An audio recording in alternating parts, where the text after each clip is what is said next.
नमस्ते बच्चों, good morning. आज हम ये चैप्टर शुरू कर रहे हैं एमीन्स। अभी तक आप लोगों ने ऑर्गेनिक केमिस्ट्री के अंदर जो सेकंड बुक है, इसमें फर्स्ट चैप्टर आपने पढ़ा था हेलोजन कंपाउंड्स वाला, जिसमें फंक्शनल ग्रुप हेलोजन और उनके लिए प्रीफिक्स यूज़ करते हैं, केवल सफिक्स नहीं यूज़ करते हैं। फिर उसके बाद में नेक्स्ट जो दो चैप्टर थे वो दोनों ऐसे चैप्टर थे जिनके अंदर फंक्शनल ग्रुप के अंदर ऑक्सीजन आता है। उसमें पहला चैप्टर आपने पढ़ा था अल्कोहल फिनोल ईथर, जिसमें ऑक्सीजन सिंगल सिंगल बॉन्ड बनाता है दो। और उसके बाद आपने पढ़ा एल्डिहाइड कीटोन कार्बोक्सिलिक एसिड, उसमें ऑक्सीजन डबल बॉन्ड बनाता है, मतलब उसके अंदर कार्बोनिल ग्रुप होता है। अब ये चैप्टर एमीन, जिसके अंदर नाइट्रोजन कंटेनिंग फंक्शनल ग्रुप आएगा NH2 और उसके डेरिवेटिव्स। तो ये हम देखते हैं chapter introduction to amines. Amine क्या हैं? ये अमोनिया के डेरिवेटिव हैं। अमोनिया का फार्मूला NH3 और अमोनियम का फार्मूला होता है NH4 पॉजिटिव। बहुत से बच्चों को ये पता नहीं होता है, इसलिए बताने की ज़रूरत पड़ती है। तो अमोनिया NH3, उसमें जो हाइड्रोजन है, तो एक या एक से ज़्यादा हाइड्रोजन को आप एल्किल या एरिल ग्रुप से रिप्लेस कर दीजिए, तो एमीन्स जो कंपाउंड बनेंगे वो एमीन्स डिपेंड करेगा वो कितने हाइड्रोजन को रिप्लेस किया जा रहा है, उसी बेसिस पे ये 1 डिग्री 2 डिग्री 3 डिग्री एमीन्स बनेंगे। तो आगे हम देखें, amines can be considered as derivatives of ammonia obtained by replacement of 1, 2 और all the 3 hydrogen items by alkyl and और एरिल ग्रुप्स। फॉर एग्जाम्पल, अब जैसे ये एग्जाम्पल है, इस एग्जाम्पल में आप देखिए ये वाला एमीन जिसमें अमोनिया में से एक हाइड्रोजन को रिप्लेस कर दिया मिथाइल ग्रुप से, इसमें एक हाइड्रोजन रिप्लेस किया है फिनाइल ग्रुप से, इसमें दो हाइड्रोजन को रिप्लेस किया गया है मिथाइल ग्रुप से, और इसके अंदर 3 हाइड्रोजन को रिप्लेस किया गया है। तो ये जो शुरू के दो हैं ये 1 डिग्री एमीन है, मतलब जिसमें ये NH2 ग्रुप है और एक ही हाइड्रोजन को रिप्लेस किया गया है। ये वाला 2 डिग्री है जिसमें 2 हाइड्रोजन को रिप्लेस किया गया है, और ये वाला 3 डिग्री एमीन है जिसके अंदर 3 हाइड्रोजन को मिथाइल ग्रुप से रिप्लेस किया गया है। या रेस्पेक्टिवली आप इनको 1 डिग्री, 1 डिग्री, 2 डिग्री और 3 डिग्री एमीन्स भी बोल सकते हो। Classification of amines primary, secondary और टर्शरी, यानी 1 डिग्री, 2 डिग्री, 3 डिग्री एमीन्स कैसे बनते हैं ये हम हालांकि पहले देख चुके हैं, फिर भी इसको रिवाइज कर लेते हैं। 1 डिग्री एमीन के अंदर क्या होगा, अमोनिया में एक हाइड्रोजन को या तो एल्किल ग्रुप या एरिल ग्रुप से डिस्प्लेस कर दो या रिप्लेस कर दो, है ना। 2 डिग्री कब बनेगा, जब 2 हाइड्रोजन को आपने रिमूव करके एल्किल या एरिल ग्रुप लगाया। अच्छा, दोनों एल्काइल ग्रुप सेम भी हो सकते हैं और डिफरेंट भी हो सकते हैं। अगर डिफरेंट हैं तो ऐसी एमीन को हम मिक्स्ड एमीन बोलते हैं, ठीक है। अब ये जो फिगर है इसमें आप देखिए, ये अमोनिया है, एक हाइड्रोजन को रिप्लेस किया तो प्राइमरी या 1 डिग्री, और 2 हाइड्रोजन को रिप्लेस किया तो 2 R ग्रुप यहाँ पर लगे हैं, तो ये सेकेंडरी हो गया। अच्छा, ये दोनों R ग्रुप सेम भी हो सकते हैं, डिफरेंट भी हो सकते हैं। फिर ये 3 डिग्री वाला जिसमें अमोनिया के तीनों हाइड्रोजन को डिस्प्लेस कर दिया है, ये तीनों R ग्रुप डिफरेंट हैं, तीनों सेम भी हो सकते हैं, 2 सेम हो सकते हैं, या ये भी हो सकता है कि इसमें एक एरिल ग्रुप हो जाए तो AR वहाँ पर लगेगा। आगे हम देखते हैं नोमेनक्लेचर ऑफ एमीन्स। देखिए, जो NH2 ग्रुप है उसके लिए प्रीफिक्स और सफिक्स दोनों यूज़ किए जा सकते हैं, और आमतौर पे सफिक्स यूज़ करते हैं। इसका सफिक्स है एमीन, AMINE, एमीन, और प्रीफिक्स इसका है एमिनो। अब ये डिपेंड करेगा, अगर मान लो कंपाउंड के अंदर एमीन ग्रुप से प्रायोरिटी में ऊपर की तरफ का कोई फंक्शनल ग्रुप आता है, ऐसे केस में NH2 ग्रुप को सब्स्टिट्यूएंट मान करके उसके लिए प्रीफिक्स यूज़ किया जाएगा, अदरवाइज NH2 के लिए एमीन वर्ड यूज़ किया जाएगा। अब ये जो हाइड्रोकार्बन्स हैं जिनमें एल्केन, एल्किन, एल्काइन और जितने भी बेंजीन और उसके डेरिवेटिव हैं, उनमें अगर केवल एमाइन ग्रुप लगा हुआ है तो हम इसके लिए सफिक्स यूज़ करेंगे एमीन। जैसे मिथेन का अगर डेरिवेटिव मान लें CH4, उसमें से एक हाइड्रोजन को रिप्लेस करके NH2 ग्रुप लगा दिया, या सिंपली आप अमोनिया में से एक हाइड्रोजन को रिप्लेस करके मिथाइल ग्रुप लगा रहे हो तो दोनों ही केस में जो कंपाउंड बनेगा वो CH3NH2 होगा। मीथेन का डेरिवेटिव, इसलिए इसका नाम मीथेनेमाइन होगा। जो एल्केन का सफिक्स ई लगता है लास्ट में, उसको रिमूव करके एमाइन ऐड कर दिया जाता है तो मीथेनेमाइन बनेगा। इसी तरह से CH3CH2NH2 या C2H5NH2 उसको इथेनेमाइन बोलेंगे, इथेन का डेरिवेटिव मानते हुए। तो जैसे जैसे हम आगे बढ़ेंगे इसकी जो नेमिंग है वो हम देखते जाएंगे। नेक्स्ट आ रहा है नोमेनक्लेचर ऑफ एमीन्स। दो तरह के सिस्टम है, आपको पता है, IUPAC और कॉमन नेमिंग वाला सिस्टम। IUPAC का अभी हम लोगों ने डिस्कशन किया, जैसे एग्जांपल यहाँ दिख रहा है, मिथेनेमाइन और इथेनेमाइन कैसे ये डिराइव हुए हैं ये हमको पता है। कॉमन नेमिंग के अंदर एल्काइल ग्रुप और उसके साथ में एमीन आप ऐड कर दीजिए। जैसे ये वाला है कंपाउंड, IUPAC नेम तो है मिथेनेमाइन, कॉमन नेम इसका होगा मिथाइल एमीन, तो ये CH3 के लिए मिथाइल और NH2 के लिए एमीन। इसी तरह से इस कंपाउंड का IUPAC नेम है इथेनेमाइन, कॉमन नेम क्या हो जाएगा, इथाइल और एमीन। ठीक है, ये कॉमन नेमिंग के अंदर इसका ये एग्जाम्पल दिया हुआ है। ये वाला है एन प्रोपाइल एमीन, जो एन लग रहा है वो उसका मीनिंग होता है नॉर्मल, यानी स्ट्रेट चेन के लिए इसका यूज़ किया जाता है। और ये प्रोपाइल, प्रोपेन से बना है, ये प्रोपाइल ग्रुप और उस पर एमीन अटैच हो गया तो एन प्रोपाइल एमीन, ये इसका कॉमन नेम। लेकिन IUPAC नेम हो जाएगा इसका प्रोपेन 1 एमाइन। ठीक है।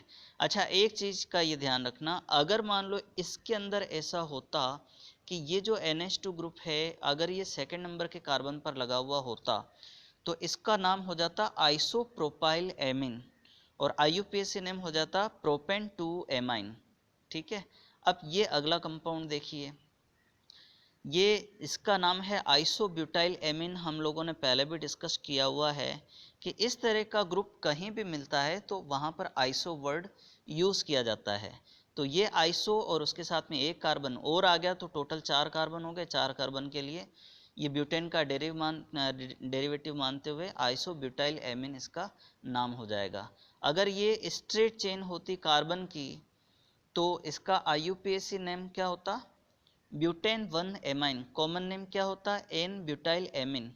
और ये जो कंपाउंड आपको दिख रहा है इस कंपाउंड का IUPAC नेम क्या होगा, नंबरिंग आप यहाँ से शुरू करो, कार्बन नंबर 1 ये होता, उसके बाद में कार्बन नंबर 2 पर मिथाइल ग्रुप है तो 2 मिथाइल प्रोपेन 1 एमाइन इसका नाम हो जाता। अब हम इस टेबल को देखें और IUPAC नेमिंग और कॉमन नेमिंग इसको हम समझें। देखिए यहाँ है ना 3 तरह के नाम बताए हुए हैं, एक तो है ट्रेडिशनल नेम, दूसरा IUPAC, ये ट्रेडिशनल वाला इसी को हम कॉमन नेम भी बोल सकते हैं, और ये थर्ड है अदर नेम। ठीक है, पहले हम ये देखें CH3NH2, तो मिथाइल एमीन कॉमन नेम, ये हम पहले पढ़ चुके हैं IUPAC, मिथेनेमाइन। अब देखिए ये कहीं कहीं पर एमिनो मिथेन, मैंने आपको बताया था कि NH2 के लिए प्रीफिक्स एमिनो भी यूज़ किया जाता है, तो ये IUPAC नेम नहीं है। एमिनो वर्ड IUPAC में तब इस्तेमाल किया जाएगा जब इससे प्रायोरिटी ऑर्डर में कोई हायर फंक्शनल ग्रुप आ जाता है, वो प्रिंसिपल फंक्शनल ग्रुप होगा। ऑब्वियसली एमिनो या NH2 सेकेंडरी फंक्शनल ग्रुप होगा, लेकिन फिर भी कहीं कहीं जैसे कि गुजरात बोर्ड है वहाँ पर इसको एमिनो मिथेन पढ़ा जाता है। इसी तरह से आगे आप देखिए इथाइल एमीन, इथेन का डेरिवेटिव है इथेनेमाइन और एमिनो इथेन। भाई सिंपल है, इसके लिए आप एमिनो वर्ड यूज़ कर लो, हालांकि ये वाले जो नाम हैं वो हमारे लिए उतने ज़्यादा काम के नहीं हैं, लेकिन फिर भी हम देख लेते हैं इनको। फिर ये वाला है 3 कार्बन की चेन वाला, तो प्रोपाइल एमीन या एन प्रोपाइल एमीन बोल सकते हैं। IUPAC नेमिन प्रोपेन 1 एमाइन और 1 एमिनो प्रोपेन। ये वाला ब्यूटाइल एमीन या एन ब्यूटाइल एमीन जो अभी हमने डिस्कस किया था, ब्यूटेन 1 एमाइन और ये इसका अदर नेम। और 5 कार्बन वाला है तो एन पेंटाइल एमीन या पेंटाइल एमीन भी बोल सकते हो और पेंटेन 1 एमाइन और ये वाला नाम अदर नेम। फिर ये वाला कंपाउंड देखिए 6 कार्बन वाला है हेक्सिल एमीन या एन हेक्सिल एमीन भी आप इसको बोल सकते हो और हेक्सेन 1 एमाइन इसका IUPAC नेम होगा और 1 एमिनो हेक्सेन ये अदर नेम हो गया। फिर इसी तरह से आप आगे बढ़ते जाओगे, नंबर ऑफ कार्बन एटम्स बढ़ते जाएंगे, 7 कार्बन है तो हेप्टाइल एमीन या N heptyl amine, heptane 1 amine, 8 है तो ये, 9 है तो ये, और 10 है तो ये।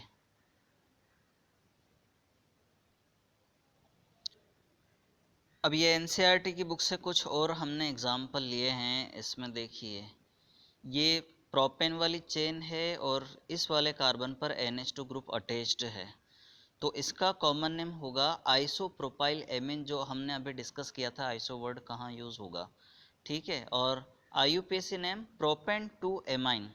ऐसा क्यों? क्योंकि आप इसमें नंबरिंग किधर से भी कीजिए, 1 2 3 या 1 2 3 दोनों डायरेक्शन में आप देखेंगे तो इसको कार्बन नंबर 2 मिलेगा, तो प्रोपेन 2 एमाइन।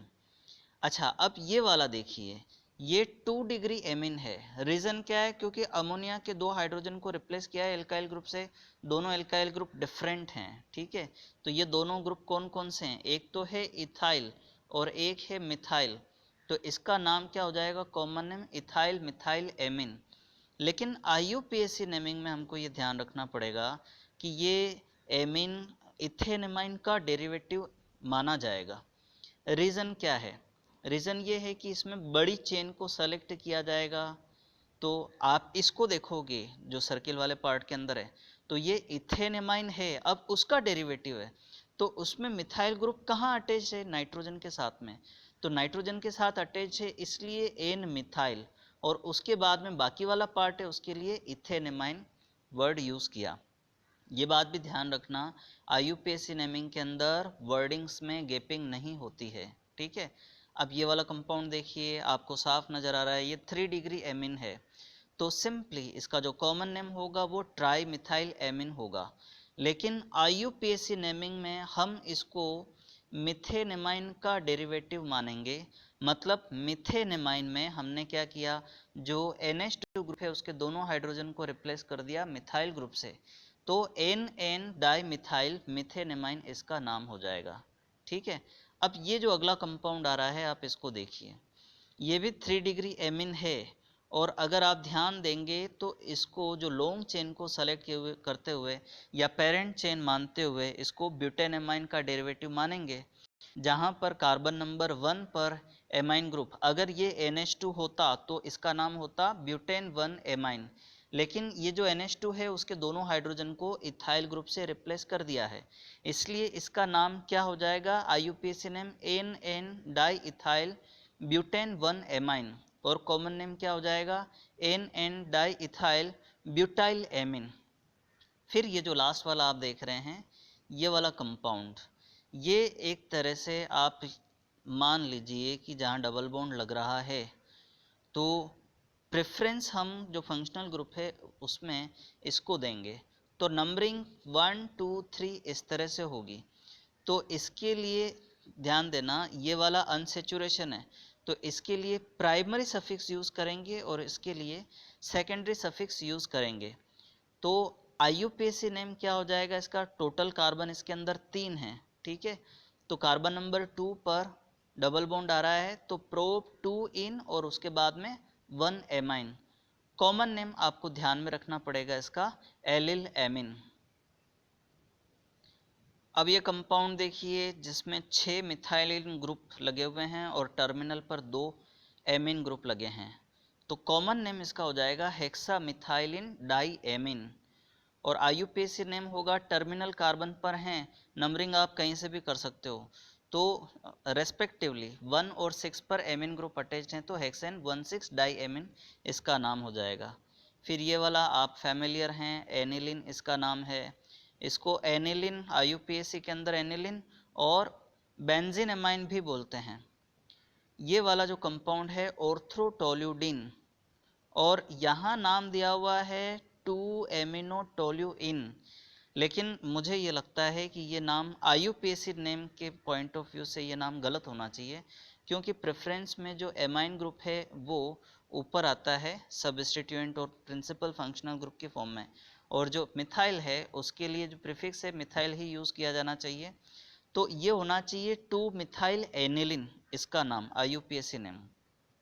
फिर हम आगे बढ़ते हैं, ये जो कंपाउंड्स हैं इनको आप देखिए, ये वाला कंपाउंड, इसमें ये और ये फंक्शनल ग्रुप हैं, तो प्रिंसिपल फंक्शनल ग्रुप ये वाला हो गया।